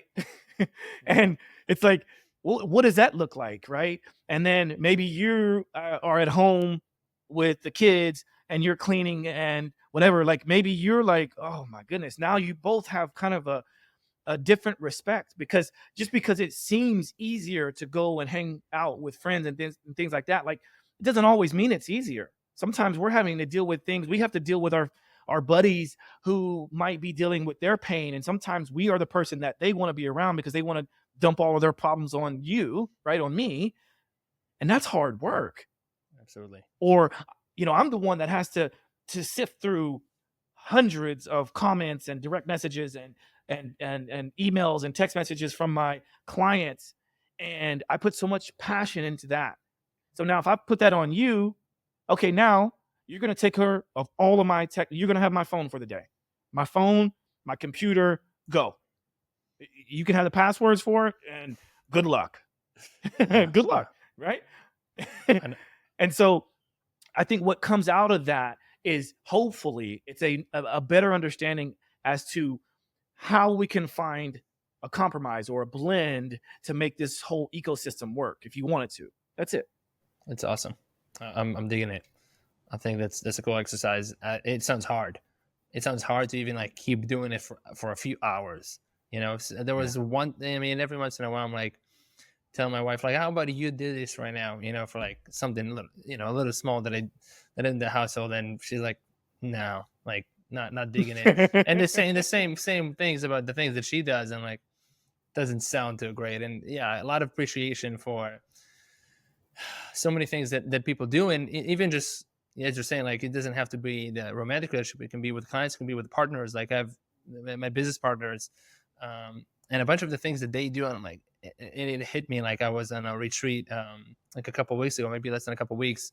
And one of the guys did things that he also took initiative. And I'm like, wow, you're like, you pulled it off. Like, I didn't even think about those things. You thought about it in advance. You got them done. I'm like, wow, just so much gratitude, so much gratitude and so much appreciation. Yeah, that's so cool. I'm interested, I've seen that you do retreats, or you're part of retreats in Turks and Caicos, which sounds very, sensational. I'd love to hear about those. Well, it's funny interesting that you bring that up, because so I, for many years, more than a decade, I've been working on trying to cultivate and grow some kind of tribe or community of people in the form of a retreat all around the world, not just, one place. And throughout the years, I've had some possibilities to do some work with retreats in Costa Rica and like upstate New York. And I actually had a process in which I was supposed to do 3 weeks of retreats in Aspen, Colorado. And for whatever reason, just the universe didn't have it in store for me. So it hasn't come to fruition. The closest I got was the one in Turks and Caicos, right? So now I've been there. I've done it's kind of getting the groundwork laid out. I've done all of that stuff. But when it came time to actually get people to sign up and go, they did it. We had a small group of people signed up, and I didn't have my passport back in time because I had been on tour, and I ran out of pages on my passport, which is a kind of a first world problem, right? Ooh. But I ran out of pages, so I had to turn it in, get it renewed. It did not come back in time. So I basically was here in New York City waiting for a passport to come in. It came in 2 days before the retreat was finished. So fortunately, my business partner, she's a former client of mine as well. Her and a bunch of her friends were there, and they did it on their own, which was great. Now, most people would look at that and go, "Oh my gosh, like you've worked so hard throughout your whole career to get this finally off the ground, and it didn't happen." I mean, it did happen, but like it didn't happen with me involved. Sure, it was challenging and tough and annoying, but what came out of that was quite beautiful, because a guy that I call Uncle Mike, he's not really my uncle, but he's a close family friend. For the first time, he was going to be coming to a retreat with me, and I feel like he could use all the help that he can get, especially in the form of working with me. And he's known me since I was a little boy, and I grew up across the street from him, and he went to school with my dad and all these things. And throughout all these years, he's always commented to other people about how amazing Josh Holland is, right? Like, Josh is the best trainer and this and that. And like, he's even worked with me, and I kind of think to myself, that's interesting that you'll say that. But then I wonder what people think when they see you, right? Because he was overweight and he had some breathing problems and could barely walk too far. And I was always kind of like, hey, let's make some changes. And so he was making some changes incrementally over the years, but he had never done anything like he never came to work out with me. He always wanted to do things on his own, and he finally decided, hey, Josh, like, I think I want to come to that retreat. Okay. And then my passport doesn't come. So I'm like I had this opportunity to actually work with him, and if nothing else, work with him, right? So he calls me up and he says, hey, I know that you had your heart set on doing this, and I sure did as well. How about since we took the time to devote to going to that, and I really wanted to work with you, how about we go to Maui instead? Because I had been to all of the major islands of Hawaii except Maui. I had always talked about going to Maui, and he was like, let's use our fly miles that we would have had. Let's use it to go to Maui. So I was like, done. Let's do it. So within a few days, we had already booked the flight. We go to Maui, and I put some content out there of him working out. Great. Well, his birthday just passed a couple days ago. So we came back from Maui, and what's happening in Maui right now, yeah. Right? Like on Maui, right? It's incredible. It's very unfortunate and sad. I will say I'm blessed to have been able to go before all of that. And so literally, I think I got back, and 2 weeks later, all of that happened in on Maui, which is very sad. But then, so we're back here, and his birthday just passed a couple of days ago. He comes to New York City. He could have gone anywhere in the world. He's a wealthy guy, self-made multimillionaire, and he could have gone anywhere in the world, but he decided to come to New York so he could spend a couple of days with me. And instead of coming here and partying and doing all that, I gave it to him. I put him to work. And I just messaged him yesterday, just checking in on him, which he loves. He loves when I check in on him. Just like, how are you feeling? because I knew he'd be sore because I had him doing electrical muscle stimulation workout, right? And his response to me, I said, "Hey, how's the soreness and how are you feeling?" He was like, "I love it. I feel alive. Thank you for asking." That's it. That's beautiful. Like, you know, and I don't even really know why I got to that point. Only to say that, well, I know how I got to that point. It's the retreat, the way that it was supposed to work out didn't work that way exactly, but something more beautiful was in store for me and for someone else in this world. And that occurred. So I think that's the point of the reason why I was saying that. And so to wrap all that up in terms of the whole retreat thing, I still plan on doing retreats. I still will be doing retreats. I just don't know where the next one will be. I still have plans to do an official one in Turks and Caicos, and that's still available for me. I have the hope to do something in Asia. I also have the hope to do something in Africa. And there's a number of opportunities in each of those places. So I'm just kind of working on it, you know? I love it. You're really a world traveler, it sounds like. Yeah. I've been to over 50 countries. I think I've been to 52 countries so far. And several of those countries I've been to more than 3 times. Wow. So, yeah, I've traveled a lot. What brings you abroad usually? Work. So usually, like, I work with several clients. So Madonna, Roger Waters, Oscar Isaac. Those are kind of like my top 3 main clients that sort of bring me around to travel. And then other opportunities I had to travel for work would be like when I would go to do work with Technogym. They're based in Italy. And so I would go to their headquarters to do stuff like in Milan or in what is I forget the name of the city that they actually have their headquarters. But sometimes I would do that, or I would go to London for other work, you know, but mostly it's for touring or working on movies. That's cool. Do you like it? I absolutely love it. I wouldn't change a thing. I mean, I'm lying. The only thing I would change is I would do it more often. Wow, that's really cool. Yeah, I would do it more often, and I would love to bring my family with me, especially my kids. Yeah. Are you in New York City because of work mostly? Because you love the city? I'm curious. Being based in New York City, how much you travel, and you know. Really good question and a really good point. So I moved to New York 19 years ago to pursue modeling and acting. And I would say modeling and acting, and also just for more opportunity. I felt like, so I'm from Oklahoma, a very small town, but then when I graduated high school, I lived in Oklahoma City. And after I graduated college, I just felt like the mentality of Oklahomans, and this is not a dig, or this is not speaking ill of anyone that's kind of with this mindset, but the mindset of the small town Oklahoman at that time was you stay in your lane, you do one thing, you focus on it, you excel at it, you get married, you have kids, you live the life, and then you repeat. It's just like you have kids and they do the same thing, they do the same thing. For me, I always felt like I had hit, there was like a ceiling, and that you could only get but so far by being there. And most of the people that I grew up with had never really traveled abroad. None of them had passports. My dad, to this day, has still never been on an airplane, and he will never go on an airplane. I mean, it's just what he said, you know, because he's like, everything he needs is in his small town.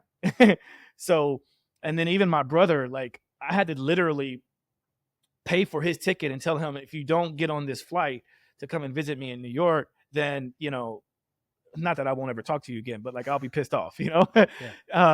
And so even my brother, like, the first time that he ever traveled was to come here, right? The first time that he ever traveled abroad was to meet me on tour in Italy, you know? And so that helped open his mind up. So anyway, all that to say is that it wasn't that New York was the place that I wanted to live, but New York happened to be the first. So the reason why I even had New York on my radar is because when I wanted to do some fitness modeling and whatever, I got my first computer. I created this copy and pastable response of like, hey, my name is Josh. I like your magazine. Uh, I think I could do some fitness modeling. Here's some photos. What do you think? So I had that really written up in a very nice way to where I could copy and paste it. And then I would attach with a floppy disk, if you remember what those are, with a floppy disk. And I would put that into my laptop that I just bought. And I would go to, like, I went to Walmart and I got a stack of magazines, and I just flipped each magazine open, and I would go write that email down, and then I would just hit send, and I would just blast mail it could be someone that has nothing to do with selecting of models for a magazine, but I would email them, right? I'm like, I want them to know who I am. I'm this kid from Oklahoma that wants to be seen. Okay. That's the hustler right there. Bro, but again, it was like this hustle mentality that works very well in New York, but doesn't work very well in Oklahoma. Right. Like, most of the people thought I was crazy. Like, why are you doing that? Right. And so, long story short, I think it was 3 different magazine companies reached out to me and said, well, they just responded. But of the 3, 2 of them thought, yeah, you might be able to do it. And one of them said, well, if you're willing to come to New York, we'll meet with you. And that was Rodale. And Rodale, they have they're a huge umbrella company for a bunch of different magazines. But one of the main magazines I first worked with was Men's Health Magazine. And so I went, interviewed with them. They liked me, took some photos. They told me to sign with a couple of agencies because they usually pick from these agencies, right? So I understood how the modeling agencies work. And so I signed with 2 different agencies, and it was like 3 months later, I ended up moving to New York. And I thought maybe I saved up enough money to live in New York for like 6 months. Maybe I'll do some magazines. And I think like, I can go back to Oklahoma or wherever else I'm going to move and hang my hat on the fact that I got some magazines, right? Well, 19 years later, I'm still here. So there you go. So were you jacked already at a young age? Were you playing sports? How did all this comes to like an idea? Yeah, I guess you could say jacked, but like I was fit because I grew up in martial arts, and then I played basketball at a very high level. So I played all through middle school, high school, played in college, and then I played professionally overseas. But playing overseas didn't really happen until after I came to New York, because I was playing basketball to stay in shape. But while I was playing basketball in college in Oklahoma, I was also working part-time at GNC, General Nutrition Center. And so I had worked there off and on. Well, I worked there for 6.5 years. And throughout that time there, I was learning about supplementation, and I was learning about, like, one of my cousins was a big bodybuilder.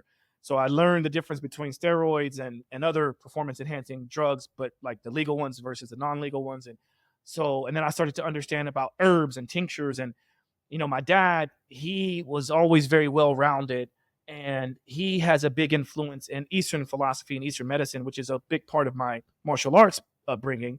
So I learned about ginseng and golden seal and all of these different herbs and tinctures, while at the same time I learned the Western side of it, which was like creatine and like nitric oxide and all these things, and protein and amino acids. And I learned about all that stuff, and he put all that together. And by the time I was graduating college, I had really became more vain because I was working at it, right? Like it went beyond just the performance, because I knew that I was kind of at the tail end of my career as a basketball player.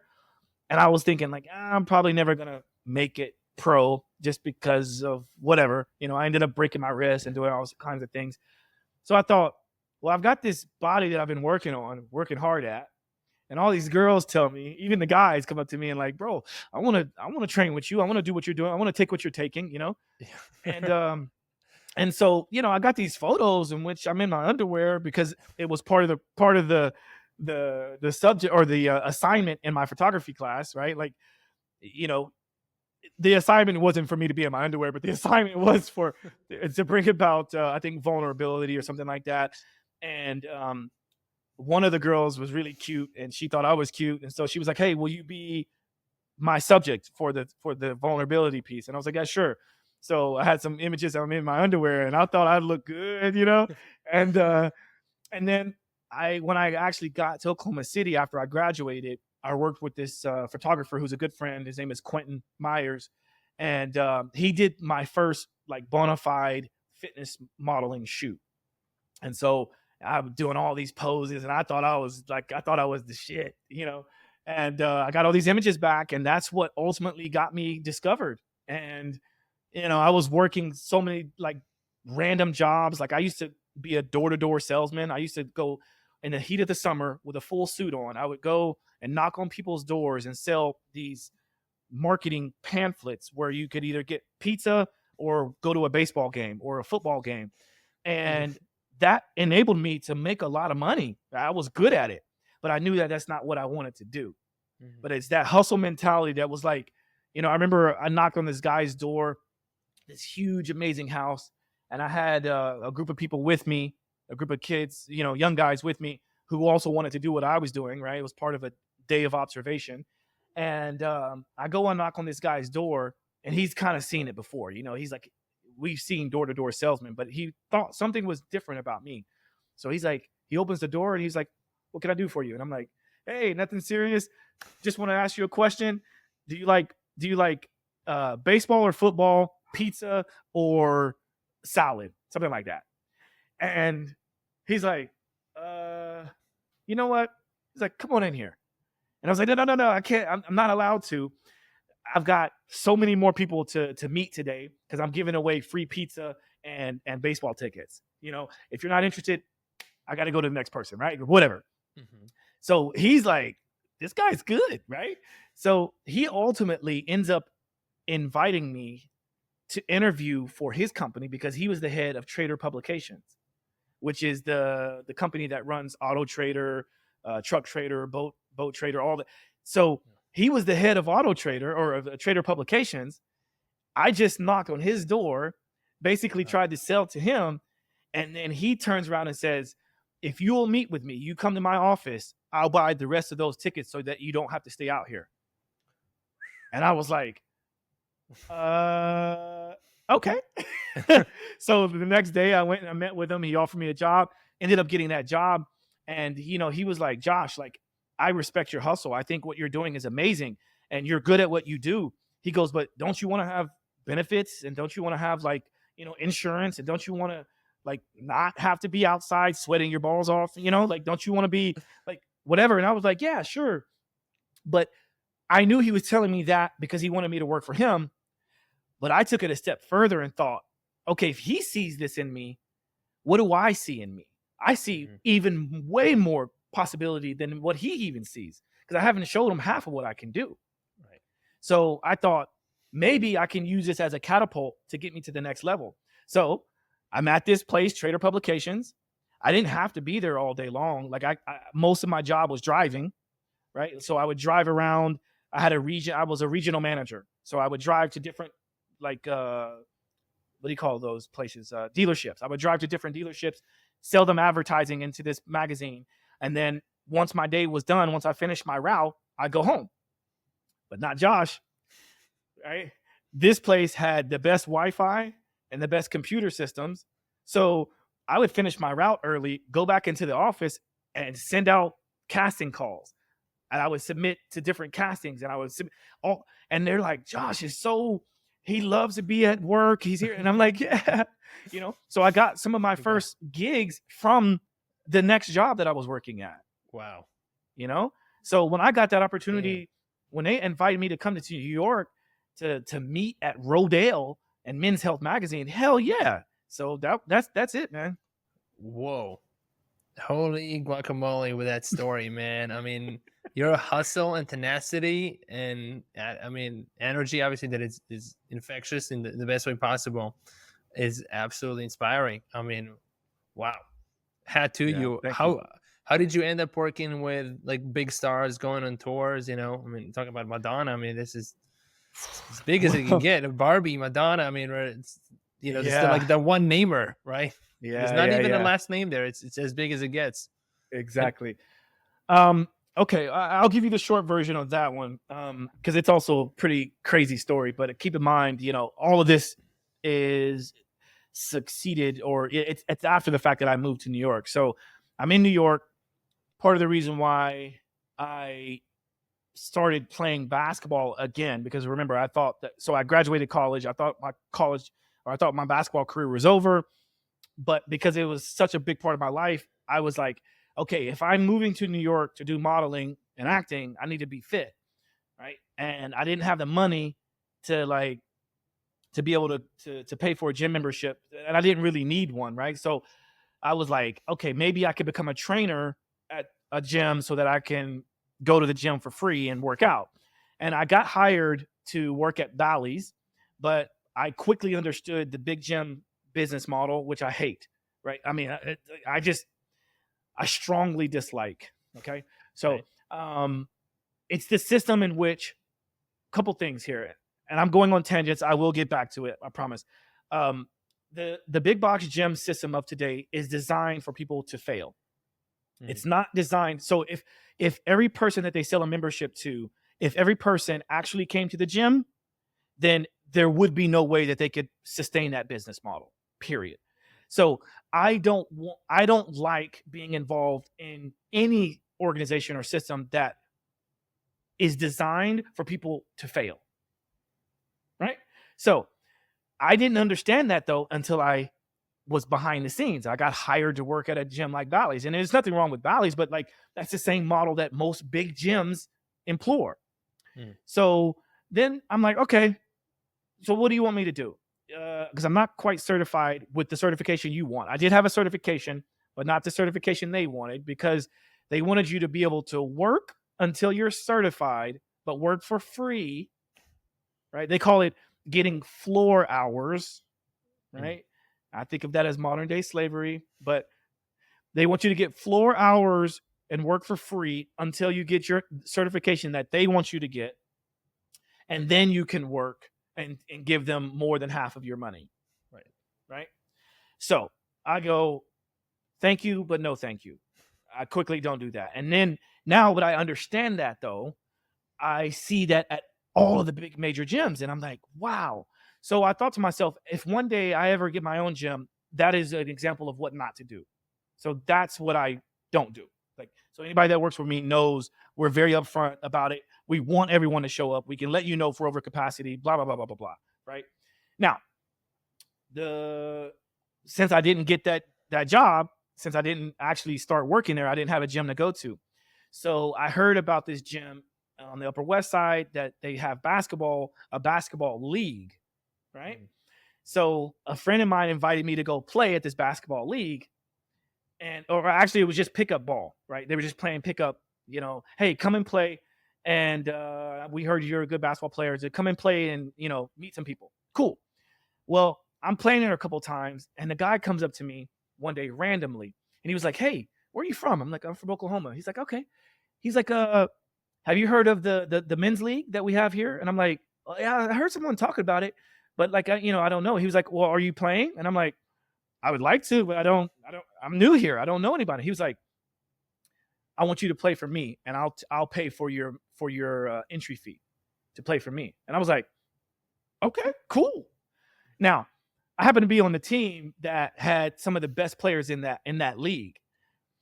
Wow. The upside to that is that we won the chip. We were the best team. The downside to that was I didn't get a chance to play that much because I was playing with one of the best street ball players in all of New York.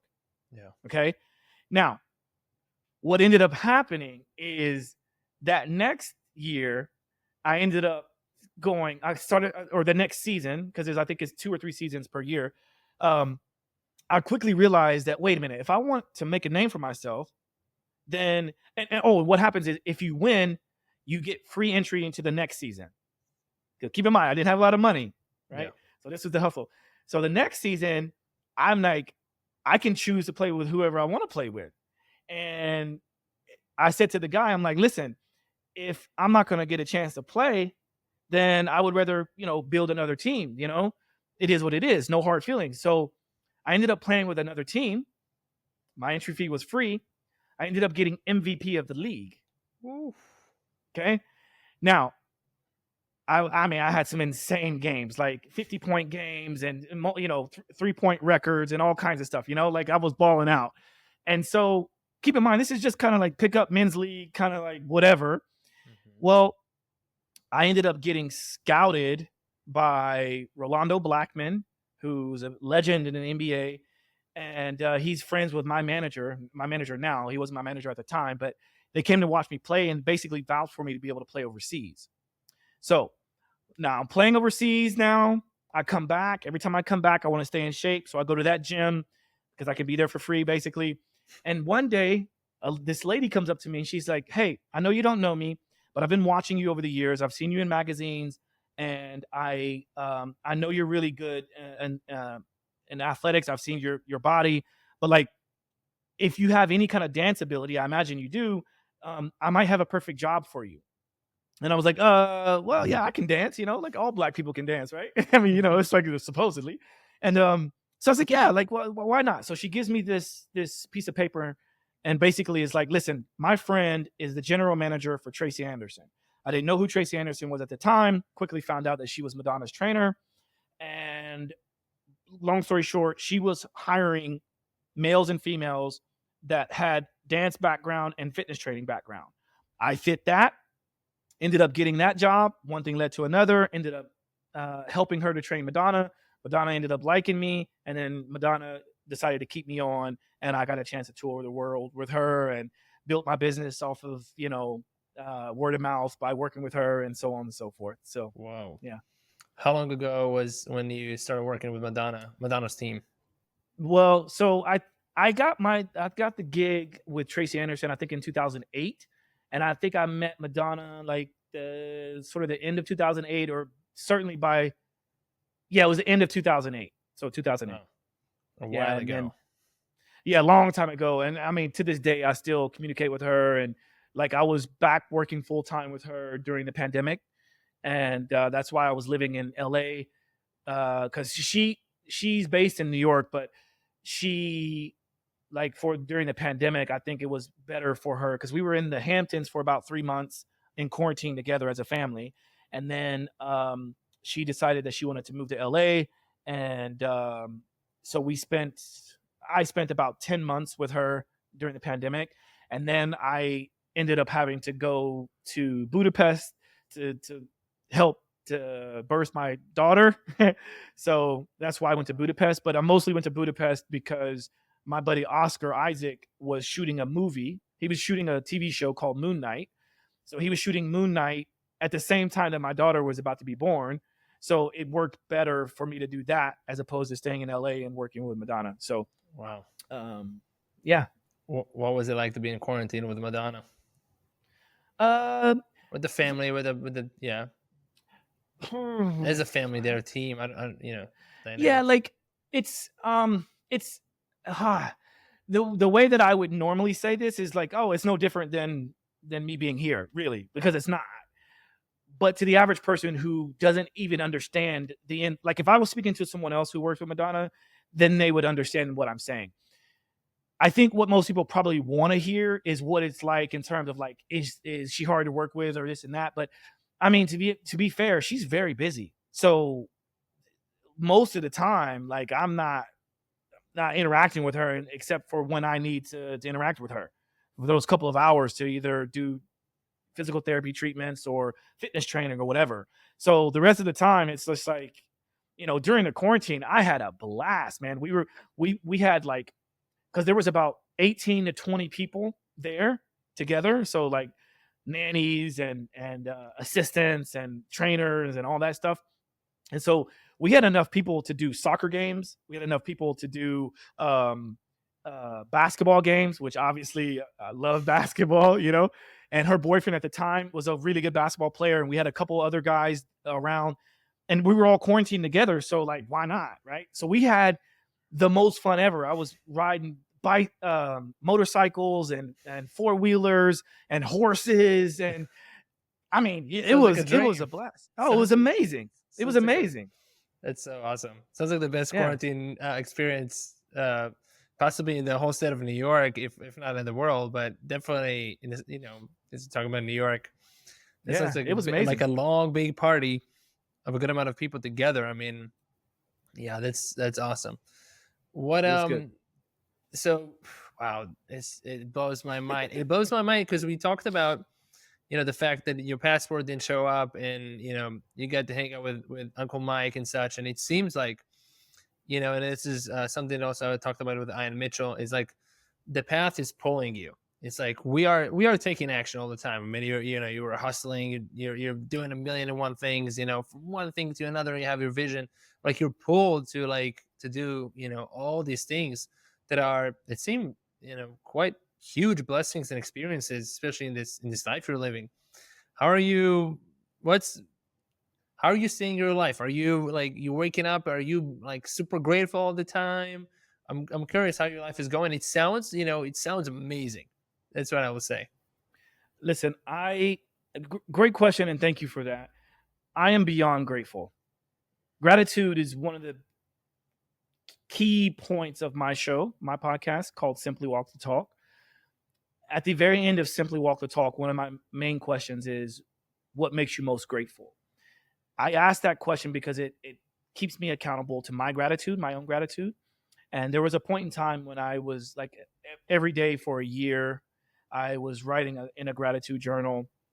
And I constantly still practice gratitude a lot, but I'm super grateful. And I think people who are successful have some level of gratitude, a constant gratitude in their life, because it's hard to be successful and not be grateful, at least to some degree, right? And doesn't mean that times aren't tough, because it's tough not being able to see my kids. It's tough not being able to finally get this official retreat going, right? There's a lot of challenges, but I can still be grateful for whatever life brings. I'm grateful to wake up.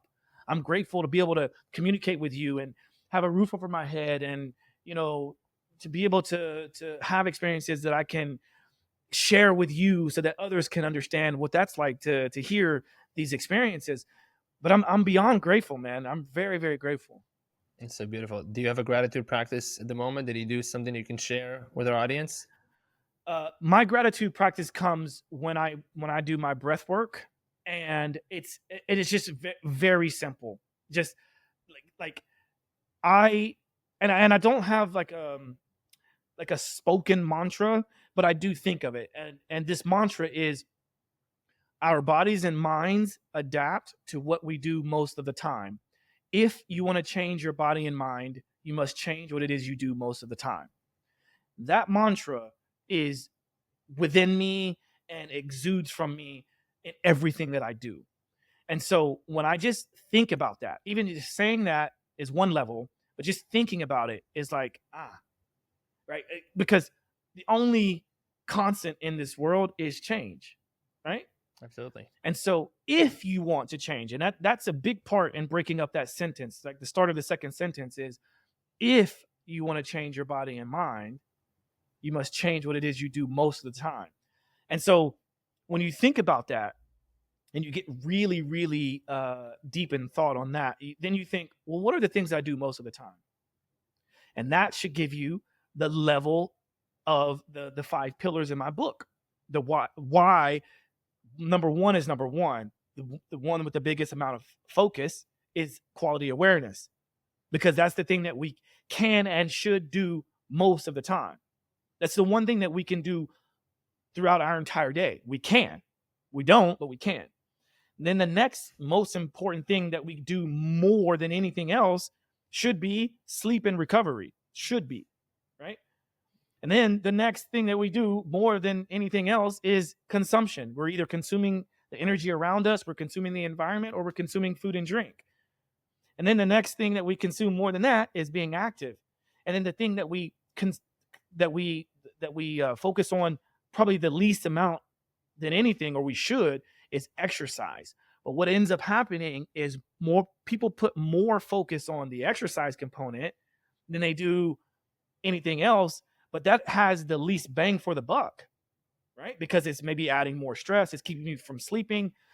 I tell you this: if your workout routine causes you to miss out on good quality sleep, then why are you doing it? What's the point? Unless you are a competitive athlete that's getting paid and that's your job, then what the heck is going on? Right? Like your sleep, quality sleep, it's number 2 on my, quality rest and recovery sleep. That's number 2 on my hierarchy of things. And before quality awareness, it was actually number 1. So I used to have 4 pillars. Number 1 was quality sleep. Okay. Because that was the thing that I was finding out that was the most important for all the clients I worked with, until I went through this psychedelic experience and I understood, like, oh, wait a minute, there's way more out there than just sleep. There's the universe. There's being aware that we even need to change something. That's how this mantra comes about, right? So the mantra gets embedded into the fact that, like, oh, if you want to change your body and mind, it's not just sleep that you should change, but you should change your awareness. And that's why I was like, okay, so quality awareness is 1, quality rest and recovery 2, so on and so forth. So it's a long-winded answer in saying that I do practice breath work every single day. I get into a flow state in the mornings by grinding my coffee, making my coffee, hanging upside down on an inversion table, doing breath work, and focusing on that mantra, even if it's just for a moment. But I'm also thinking about the many things that I have done and I've accomplished, and the things that I want to work on in the future. That's what helps keep me on track, because it does sound like I have a lot going on, and I'm not even talking a third of what I do.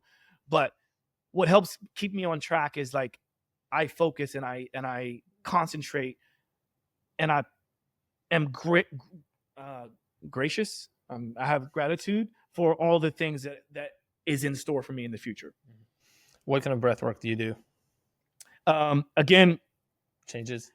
Yeah, exactly. Because what I was going to say is, even from the beginning of this conversation, everything I do is on a spectrum, right? So I like to practice all forms of breathing. And I think the closest mine could be called to would maybe be like a rectangular breathing, right? The equal parts, inhale, hold, and right. Or what would a shape be called? Was it a trapezoid? Maybe mine would be a trapezoid, because my exhale is longer than anything, right? My inhale is very long, but I can't inhale as long as I can hold, right? But and my hold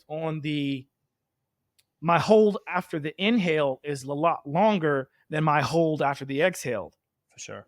Right. So what I try to do is not focus on anything other, because if I'm focusing on counting of the time, that's a different form of meditation for me. Right. So I can do box breathing and do it perfectly, like, oh, do this, do that. Or I could do Buteyko breathing, or I could do, Wim Hof method, or, whatever. I can do all the different fire breathing and things like that. But a lot of times I like to just arrive wherever I am in that moment, and then just maximize the inhale. I go the slowest inhale I can possibly do, the longest hold with that oxygen, and I'm literally thinking about every cell and tissue throughout my body is being saturated with this beautiful air that just came into the body, right?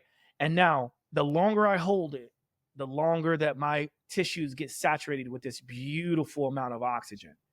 Then when I exhale the slowest, longest exhale that I possibly can, and basically being gracious for allowing those tissues to be saturated, because then the next thing that's happening is this buildup of this amazing molecule called CO2.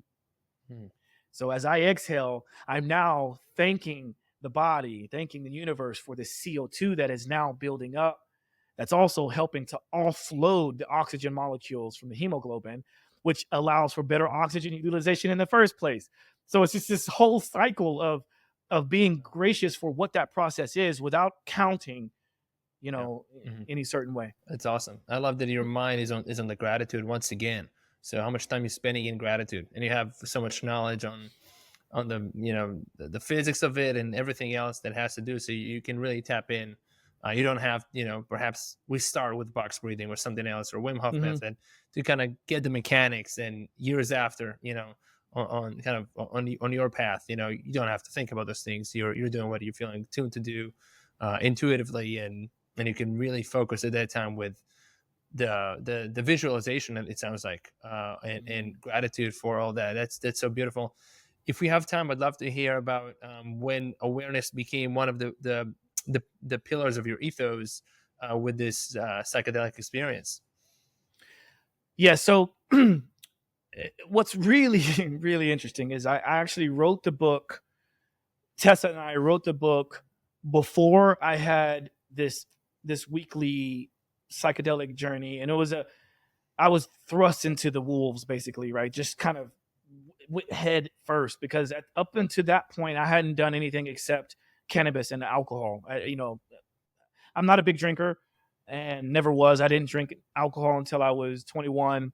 I didn't smoke cannabis until I think I was 24 when I smoked. I did it 3 times and didn't like it. Didn't try it again until I was 27. And then I started to understand some of the benefits around it and the different ways of utilizing it. So basically, up to the point of me doing my psychedelic journeys, all I had done really was cannabis, right? And some friends were talking to me about ways to incorporate cannabis into like a psychedelic experience, which I thought was really cool. And then they started talking about microdosing of psilocybin, and I was like, okay, interesting. And I tried a couple rounds of microdosing actually with Tessa, but I didn't feel anything. I didn't think I felt anything. And so I was like, okay, maybe I need to take a little bit more because I'm a bigger guy, and I probably, our digestive systems react to things a little bit differently than some other people. And so I tried it again, and I felt like a little something, but I wasn't sure what to feel because it wasn't in a ceremony, right? It wasn't in it wasn't the right set and setting. It wasn't like it was a bad set and setting, but it just wasn't the set and setting that allowed for me to be able to like experience something. So then I tried one time LSD, which I thought, and I was with a friend of mine, and this was when I was in California during the pandemic in LA, and that was amazing because I actually felt something. And again, it was just like one drop, right? Like one drop, I think. So it wasn't much, but what I felt was like, oh my goodness, this is cool. Like I remember sitting at this small cafe, and my friend, her and I, like she was driving, and we drove to a place to where like if and when it did hit, like we'd be there already, and it's all good. So it hit me when I went to go order, and in the cafe there was this projector that projected the menu on the wall, and which is kind of a cool concept. And this place was beautiful. It was like very healthy. It was kind of like Japanese style, very clean, very minimalistic. And it had the menu on the wall, and I'm looking at the menu, and I'm just like, wow. And then I finally managed to order something, and my friend, I guess I must have taken a while because I'm staring at this wall, the beauty of this whatever was happening with the menu.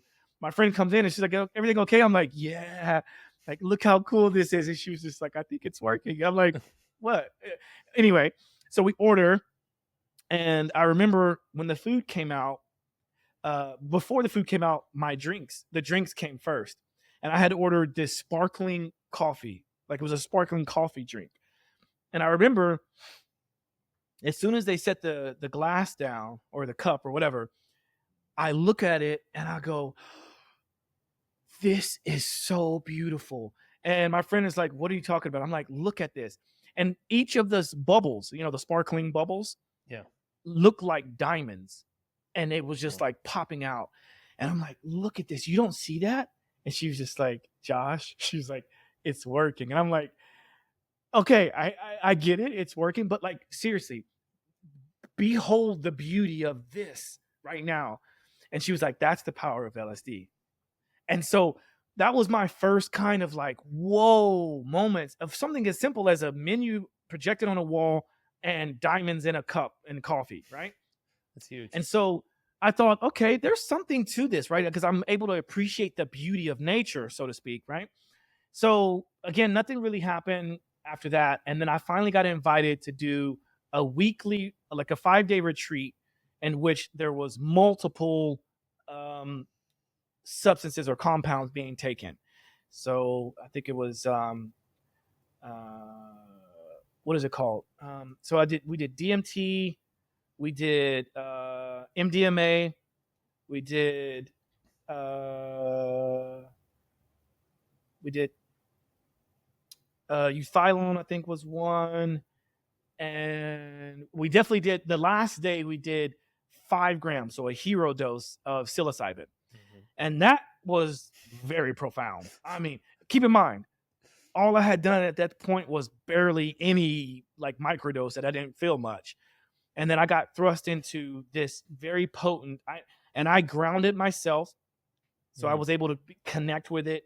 And then apparently if you add orange juice with it, the acid helps to kind of bring up the molecules much faster so that you can get to that experience quicker. And oh my goodness. I think, ketamine. We did ketamine as well, right? So we did ketamine, DMT, MDMA, euthylone, and psilocybin. And after that, I kind of thought to myself, wow, that was my awareness shift. And that's why we came out with the second version. Because like instead of like rewriting the book, because I literally thought to myself, I need to scrap this book because it hadn't been submitted yet. I mean, it was submitted, but it hadn't been finalized yet. The white cover, right? But after I finished that retreat, I was like, I got to rewrite this whole book. And then I thought, no, because I had Tessa there. This was her first, publication. This was my first publication. So it is what it is, right? This is life. You can't expect to perfect it every single time. So like put it out there. And then when you're ready, just come out with a new edition. And then I can write another book in the future and whatever. But that was the journey, man. It was very profound. Wow. Sounds amazing. What was your main takeaway from the heroic dose? I'm interested, or from the retreat? I mean, it sounds like a lot of powerful compounds on their own. There were a lot of powerful compounds. And one of the things I didn't mention was that we did a lot of energy healing and energy work throughout. And there was a lot of like reintegrations and debriefing throughout as well. So it was, my main takeaway was understanding how to harness my energy.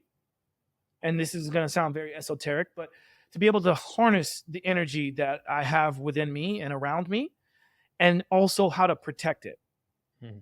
And to also understand the amount of tentacles that were sort of within me that through energy work were kind of dislodged from me. And then again, how to protect that energy. And one of the most profound experiences that I can recall was I was able to connect with my ancestors. I was also able to connect with my children in a way that I hadn't connected with them, in reality. I was also able to deeply connect with the mother of my children. And I was able to forgive my parents for the things that they did not understand, and maybe how to raise me or raise us as kids, my brother and I.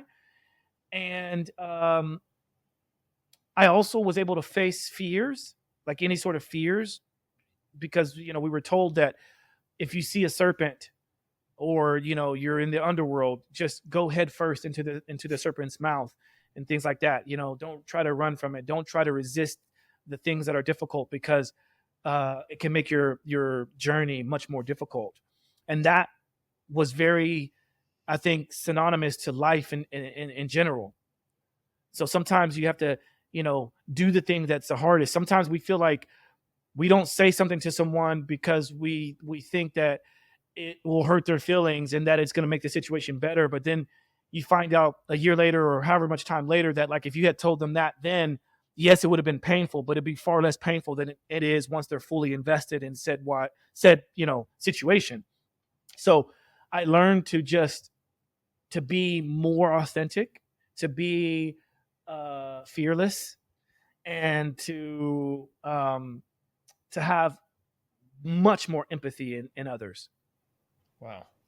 I mean, that's quite the results, I would say, from our retreat. That sounds like you were very ripe for, and had all the tools to kind of surrender into it and have the courage think a lot of it takes a lot of courage. I mean, that sounds profoundly healing and transformative.